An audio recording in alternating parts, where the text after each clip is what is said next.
I'm Charlie Bright of Gold Derby, and I am here with our animation panel, which includes Joel Crawford, the director of The Croods, A New Age, Glen Keane, the director of Over the Moon, Will Becher, director of Shaun the Sheep movie, Farmageddon, and Pete Docter, director of Soul. Joel, I'm gonna put this first question to you, and then anyone else can chime in whenever he's done. Were there any specific animated movies that you saw that made you say to yourself, "That's what I want to do. I want to work in that field"? For me, it's hard to tap into like the first time. I always drew so much, and so it kind of just felt like a no-brainer that it had to do with drawing. But the one that does stand out in my mind is Who Framed Roger Rabbit. I think partly because it was a hybrid, but it was all the characters that I loved watching, and it was amazing that they were all kind of in this same universe. It was pre-Marvel universe, and it was just like, wow, this is amazing that all these characters are interacting. And I think coupled with the experience, I ended up watching it at a drive-in movie theater, sitting on the hood of my parents' Datsun. And it was also just that experience of being able to watch something with my family, but then also it's kind of edgy as well, the humor in it. And that combo, some reason, I was just like, I want to do this for a living. I think the first thing I remember being moved by in the cinema was actually Bambi. And I was really young when I saw it, but it obviously had an effect. And at that point, I was way too young to know what I was going to do. But I think that set the bar for animation being part of my cinematic, growing up. And then years later, I watched Wallace and Gromit, A Grand Day Out, as it aired on TV in the UK. And I just thought, I just love it. I don't know what it is, but I think it's amazing. So yeah, that's me. I think for me it was Dumbo.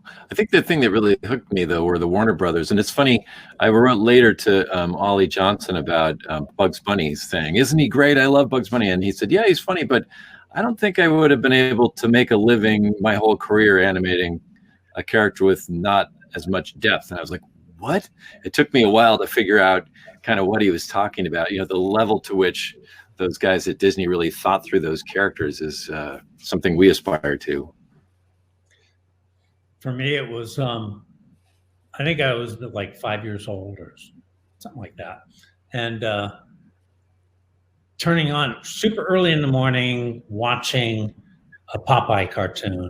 And it was Sinbad.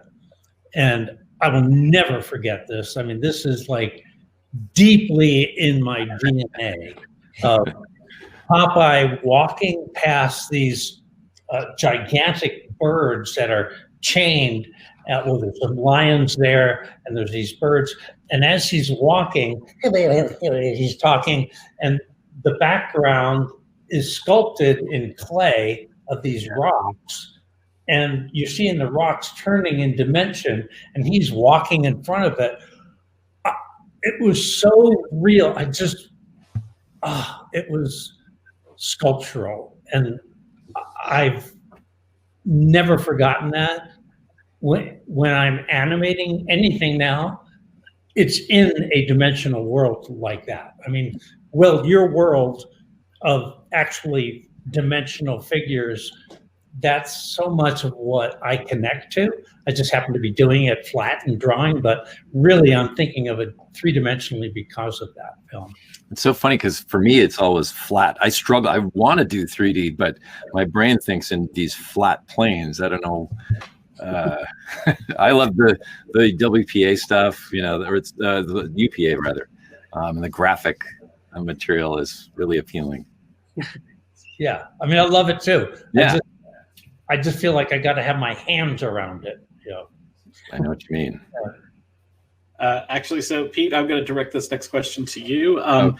How do you, and this, I think it goes to everyone's films that they're talking about here. How do you manage to find the right balance between heart and humor when making an animated film? And I do want to say I am directing this to you because I feel like that Pixar films are the most responsible for me and my friends bawling at movie theaters. I always take that as a compliment. I don't know if you mean it that way. It's a compliment, but we're still holding you responsible. I guess the first person I'm trying to appeal to is me.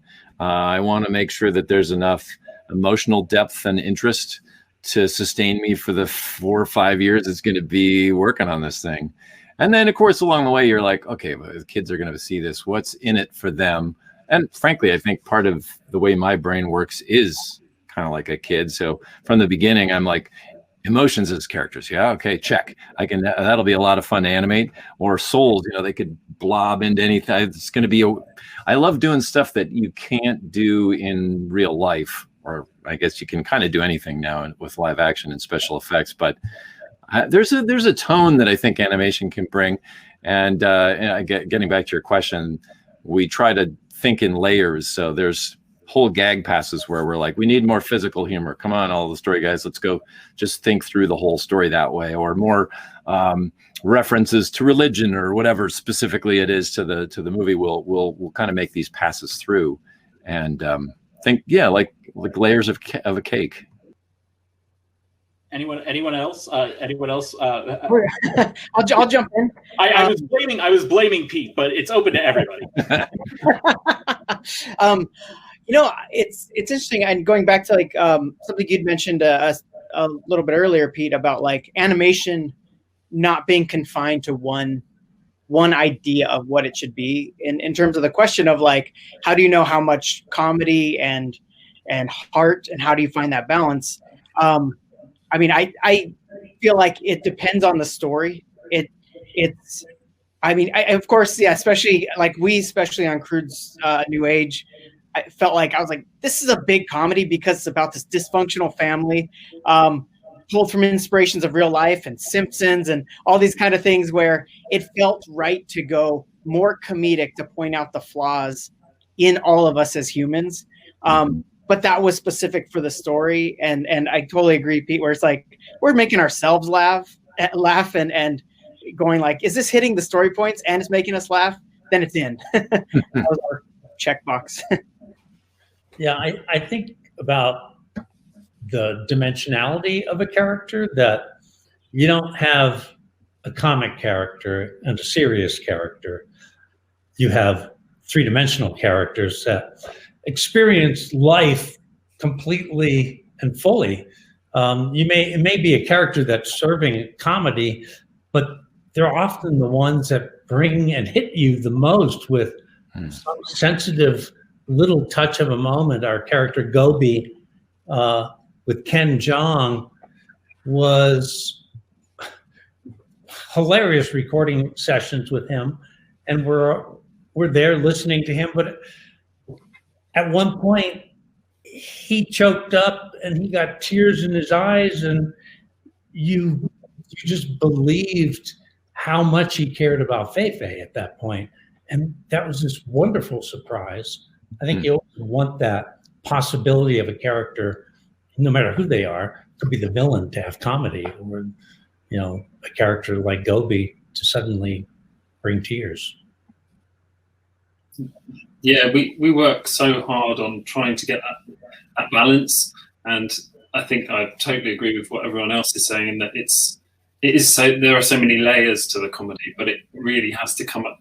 It can't be everywhere. It can't be at any moment. I think the contrast between comedy and pathos is really the key one, and the timing is the other thing. That's just, I love the slapstick comedy that we obviously exploit whenever we can, but there's so much comedy that comes out of the situation and the characters, and that's all to do with the story. So it's like, it's a real work of craft, I think, trying to make things funny.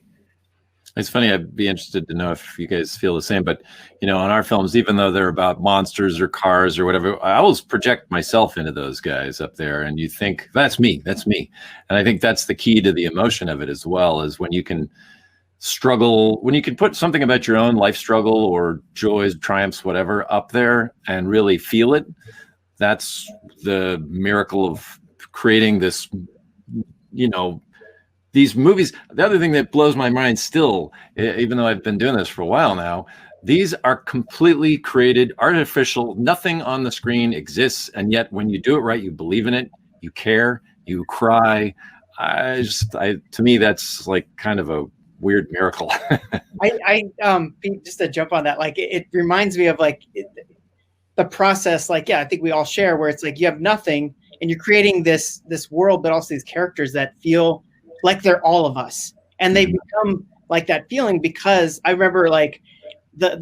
Some of the story artists, like there's a scene where Eep, there's a moment where she's kind of insulted and we went, I think the more emotional route where she's down and reacts, I'd say more in a generic way. Like, and I remember one of the storyboard artists goes, and I'm not going to mention his name because he was like, that's not how my wife would act. She is a fireball and she would not let that end that way. And it just, like you're saying, pulling from that human experience and all of us.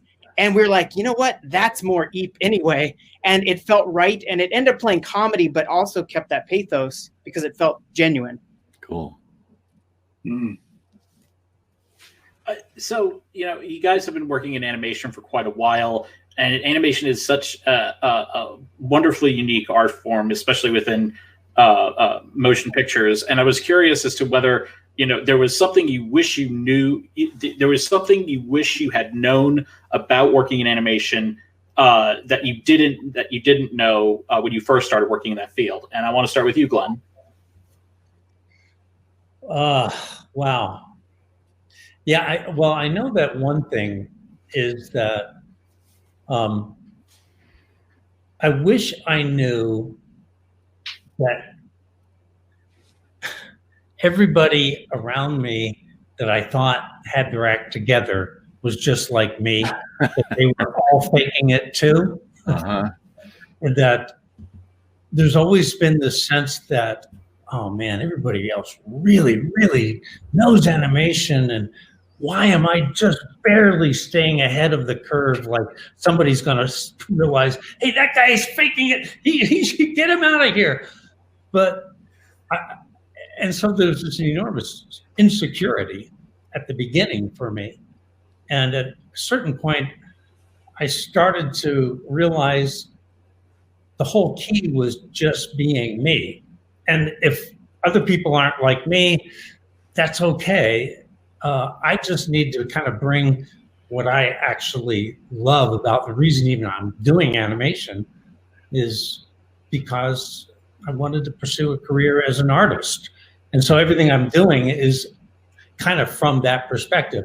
And I know other people are really approaching it from filmmaking or entertainment or whatever. But, for me, there is that core thing of making something come alive through your craft. Yeah, I was going to say, I'm actually jealous of the people who are coming in now who know less than me, because they are going to do stuff and already are doing things that I would probably say, I don't know if that's possible, So a lot of times I think having a lack of experience can be to your advantage. That's a really great thing. And I feel like there's a responsibility for us who are doing this to encourage young people to say, to jump in the pool, jump in the water, throw in your ideas. Don't be afraid. Don't follow what everybody else is doing. This might go hand in hand with what you're both talking about, like that kind of being you and also not being, not judging what you're doing and the not being afraid of like that you don't know what you're doing. Like you're saying, Pete, that's where the surprises come. But I feel like something I wish I knew, going to Cal Arts, I remember I was so excited to become like an animator and looking at model sheets and looking at all these amazing professionals and all the artwork they had produced. I think such an important part of bringing a drawing to life is actually living life and experiencing other hobbies, experiencing other things that are about actually living and not just being into animation, so that you can actually have a voice and something to say to bring into your art. Yeah, and there's such great answers you've all given. I mean, I can't. I think I love the fact that I didn't know everything. You know, every single day there's a challenge, and you don't know what to expect. And I think, as you've all touched on, you do learn quite a lot from not knowing sometimes. And yeah, it feels like I'm not sure what I would have told myself, other than that time goes really quickly when you're making something so painstakingly slow. Well, everyone, thank you so much for joining us for this panel. We wish you all the best during this award season. And again, just thanks so much for joining us. This has been a real blast.